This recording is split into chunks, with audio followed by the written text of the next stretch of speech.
Corporate FD. तो विरल जी, ज़रा सबसे पहले हमें कॉर्पोरेट एफडी के बारे में बताइए कि क्या है ये, बैंक एफडी से कितनी जो है अलग होती है, और क्या कॉर्पोरेट एफडी में हमारा पैसा जो है सुरक्षित रहता है?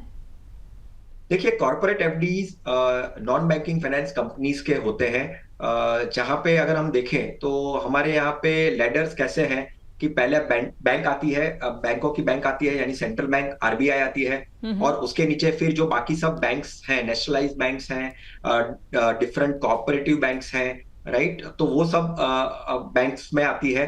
और उसके बाद कुछ सालों पहले आरबीआई ने लाइसेंस दिया नॉन बैंकिंग फाइनेंस कंपनीज में, जो कॉरपोरेट कंपनियां हैं जिनको बैंक के ढांचे में आना है, जो पैसा मांग सकती है, इन्वेस्ट कर सकती है, उधार दे सकती है, जो जिस तरह से बैंक करता है वैसे ही नॉन बैंकिंग फाइनेंस कंपनीज को भी उन्होंने बैंकिंग लाइसेंस दिए।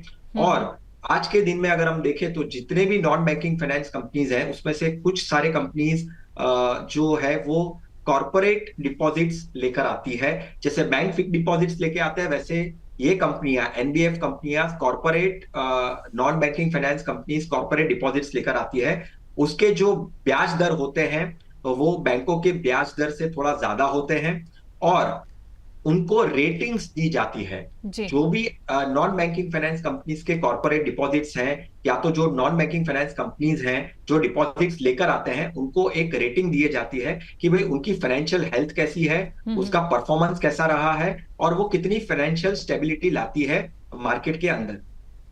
ठीक है। और क्या इनमें निवेश जो होता है वो सुरक्षित रहता है बैंक एफडीज के मुकाबले, अगर मैं बात करूं तो? देखिए, सुरक्षित की जब बात करते हैं तो मुझे लगता है कि जो मैंने बात कही कि रेटिंग्स दी जाती है, अगर कोई भी corporate FDs triple A rated है तो डेफिनेटली सुरक्षित के दायरे में आ सकती है। क्योंकि अगर उसको ट्रिपल ए मिला है तो डेफिनेटली उसकी फाइनेंशियल काफी अच्छी हो सकती है, स्टेबिलिटी काफी अच्छी हो सकती है, उसका परफॉर्मेंस काफी अच्छा हो सकता है। और जो बड़े बिग एनबीएफसीज होते हैं, हम्म। अगर नाम देना है तो आईसीआईसीआई हो गया, एचडीएफसी हो गया, एलआईसी हो गया, पंजाब, ये पीएनबी हो गया, तो ये सारे जो भी कंपनियां हैं उसको ट्रिपल ए रेटेड घोषित किया गया है। डेफिनेटली टाइम टू टाइम उनकी फाइनेंशियल्स के देखते हुए उनके रेटिंग्स में भी बदलाव आ सकते हैं। बट अगर ट्रिपल ए रेटेड एफडीज हैं, अगर double A plus rated FDs हैं, तो ऐसा कह सकते हैं कि उनका स्टेबिलिटी जो है वो काफी अच्छा है। ठीक है। और उसको देख सकते हैं। हालांकि एक यहाँ पे थोड़ा सा कंपैरिजन मैं देना चाहूंगा पल्लवी, और लोगों हम्म। को समझाने के पॉइंट ऑफ व्यू से, कि बैंक में एक गवर्नमेंट एक अमाउंट एक सुरक्षित करती है। अगर कल उठ के कुछ भी बैंक को हो गया तो वो डिपॉजिट्स जो किए होते हैं उसको वो सुरक्षित करती है, और उसकी जो लिमिट है वो 5 लाख की लिमिट है। हम्म। ये लिमिट एनबीएफसी के कॉर्पोरेट डिपॉजिट्स को नहीं दी जाती है। तो ओके। ध्यान में यही रखना है कि सुरक्षित के पॉइंट ऑफ व्यू से एज सच सिक्योरिटी गवर्नमेंट से कुछ नहीं आती है। रेटिंग के पॉइंट ऑफ व्यू से उसकी जो सुरक्षितता है वो हम देख सकते हैं। बट गवर्नमेंट अगर कल उठ के कुछ ये एनबीएफसी कॉर्पोरेट डिपॉजिट्स को कुछ हो गया, डिफॉल्ट हो गए, या इंटरेस्ट या कैपिटल अमाउंट नहीं दे पाए, तो ये वो सुरक्षा के दायरे में नहीं आते हैं।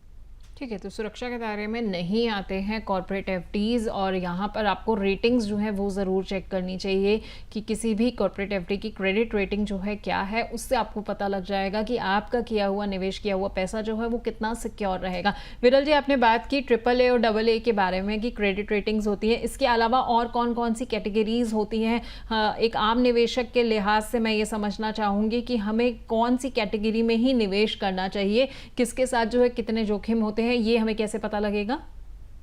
देखिए, कभी भी कोई भी निवेशक को अगर निवेश करना है, कहाँ पे भी करना है, यहाँ पे आज हम फिक्स डिपॉजिट्स की बात कर रहे हैं, तो पहले तो डेफिनेटली हम उसका पूरा बैकग्राउंड हमको चेक करना चाहिए कि कंपनी क्या है, किस तरह से मैनेज करती है, कैसे रिस्क मैनेज करती है।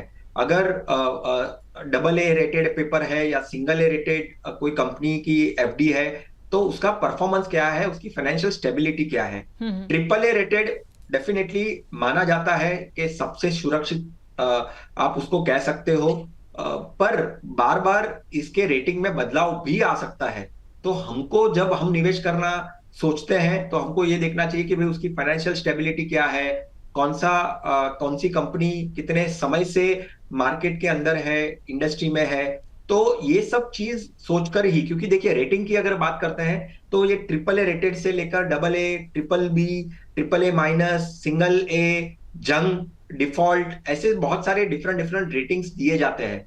तो पहले रेटिंग्स देखना बहुत जरूरी है, उसकी फाइनेंशियल स्टेबिलिटी देखना जरूरी है, उसके फाइनेंशियल्स देखना जरूरी है, और जो कंपनी है, जो एफडी है, कौन से कितने सालों से मैनेज कर रही है, और उसका डेट क्या है, नॉन परफॉर्मिंग एसेट्स कितने हैं, जी। कितने परसेंटेज उसके नॉन परफॉर्मिंग एसेट है। तो ये सब चीजों को अगर वो समझते हैं, सोचते हैं, या कोई वित्तीय सलाहकार की सलाह लेकर करते हैं, तो काफी आसानी से वो निवेश को, अपने निवेश को सुरक्षित कर सकते हैं। ठीक है, तो अगर आप किसी वित्तीय सलाहकार की मदद लेते हैं तो आपके लिए आसानी जो है वो काफ़ी हो जाएगी, क्योंकि कई बार जो होता है एक आम व्यक्ति के लिए ये सारी चीज़ें समझना जो है वो थोड़ा सा मुश्किल हो जाता है। पर क्या कॉर्पोरेट एफडी में बैंक एफडीज के मुकाबले जो है थोड़ा ब्याज जो है ज़्यादा मिलता है, इस वजह से जो है लोग उसकी तरफ अट्रैक्ट होते हैं, और जहाँ पर थोड़ा सा ल्यूक्रेटिव ऑफर्स आते हैं वहाँ पर विरल जी थोड़ा सा मुझे लगता है रिस्क फैक्टर भी बढ़ जाता है?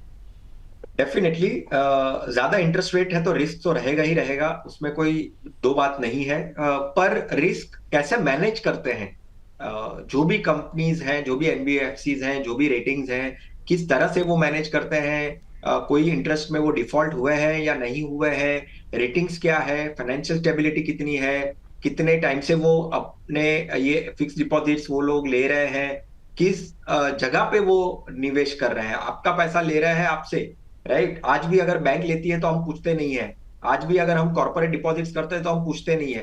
पर ये भी थोड़ा समझना जरूरी है कि वो जो जहां पे वो निवेश कर रहे हैं वो कितना सेफ है, वो कितना अनसेफ है। तो ये सारी चीजों को समझ के ही फिर निवेश करना चाहिए। ज्यादा इंटरेस्ट रेट है, definitely triple A rated FDs को लोगों को सोचना चाहिए, क्योंकि बैंक अगर उसके ब्याज दर देखे और कॉर्पोरेट एफडीज के ब्याज दर देखे तो उसमें मुझे लगता है 1 से 2% का ज्यादा मुनाफा हो सकता है। पर ट्रिपल ए रेटेड एनवायरमेंट में अगर आप रहते हैं तो कोई इतना इश्यू आता नहीं है, क्योंकि आज तक ऐसा कोई हमने देखा नहीं है इतना कि कोई ट्रिपल ए रेटेड है और उसने डिफॉल्ट किया है। हाँ, ये हो सकता है कि भाई ट्रिपल ए रेटेड की जो रेटिंग है वो कम हो गई है, वो हमारे ध्यान में नहीं आया है, वहां पे बदलाव हो चुका है, और हम तो यही समझ के निवेश कर रहे हैं कि ये तो ट्रिपल ए रेटेड ही है तो सेफ हो जाती है। तो अपना खुद का भी एक बैकग्राउंड वर्क देखना चाहिए, करना चाहिए, समझना चाहिए, और फिर ही निवेश करना चाहिए। ठीक है, तो आपको जो है इन तमाम चीज़ों का ध्यान रखना चाहिए। बेशक आपको जो है वहाँ पर ब्याज थोड़ा सा ज़्यादा मिल रहा है, 1 से 2% जैसा विरल जी ने बताया, लेकिन रिस्क फैक्टर जो है जुड़ जाता है। तो ऐसे में अगर आप कॉर्पोरेट एफडी की तरफ जा रहे हैं तो ट्रिपल ए रेटेड एफडीज़ को जो है आप चुन सकते हैं, क्योंकि उसमें जो है रिस्क फैक्टर सबसे कम रहेगा। खैर, इस बीच में हमारे पास कुछ दर्शकों के सवाल आ गए हैं, तो हम कुछ सवालों को भी विरल जी ले लेते हैं। पहला सवाल लखनऊ से रोहित अग्रवाल का है, कॉर्पोरेट एफडी के बारे में इनका सवाल है। कॉर्पोरेट एफडी में पैसा डालने से पहले किन डॉक्यूमेंट्स की जांच करनी चाहिए? स्मॉल फाइनेंस बैंक ज्यादा रिटर्न दे रहे हैं, तो क्या इन बैंकों में एफडी करा सकते हैं? देखिए, दो चीज है यहाँ पे। एक तो कॉर्पोरेट एफडीज की बात कर रहे हैं, जैसे मैंने जी। कहा, आप उसकी पहले रेटिंग्स चेक कर सकते हैं, उसकी फाइनेंशियल स्टेबिलिटी चेक कर सकते हैं, कितने सालों से वो एफडी एक्सेप्ट कर रहे हैं, कहीं पे कोई डिफॉल्ट हुआ है कि नहीं हुआ है वो देखना चाहिए, उनके नॉन परफॉर्मिंग एसेट्स के परसेंटेज कितने हैं वो थोड़ा समझना चाहिए। कल उठ के कोई दिक्कत आती है तो कितने आसानी से उनका पैसा लिक्विडेट हो जाता है और आपको पैसा वापस मिल सकता है। तो ये सब चीजों को देखना चाहिए। और उसमें अगर आपने कहा कि भाई स्मॉल फाइनेंस बैंक की एफडीज, अभी उसको तो हम देख सकते हैं कि वो तो बैंक्स में ही आते हैं। जी। तो जो पहले 5 लाख की जो लिमिट है, 5 लाख का जो एक प्रावधान किया हुआ है गवर्नमेंट में कि कल उठ के कुछ भी हो जाता है, तो वो चीज स्मॉल बैंकिंग फाइनेंस कंपनीज में आसानी से लागू होता है। तो मुझे नहीं लगता है कि उसमें कोई दिक्कत होनी चाहिए। अगर स्मॉल फाइनेंस बैंक्स का परफॉर्मेंस काफी अच्छा रहा है, नॉन परफॉर्मिंग एसेट्स कम है, और रेटिंग भी अगर अगर उनको इंटरनल रेटिंग पता चल सकती है हमें कि भाई कितनी रेटिंग्स दी गई है आरबीआई की तरफ से, उनका परफॉर्मेंस कैसा रहा है, तो डेफिनेटली बैंकों के मुकाबले स्मॉल फाइनेंस बैंक के एफडीज, क्योंकि देखिए बैंक के सामने ये जो स्मॉल फाइनेंस बैंक के एफडीज हैं उसमें भी रेट थोड़े से ज्यादा रहेंगे कंपेयर टू बैंक एफडीज।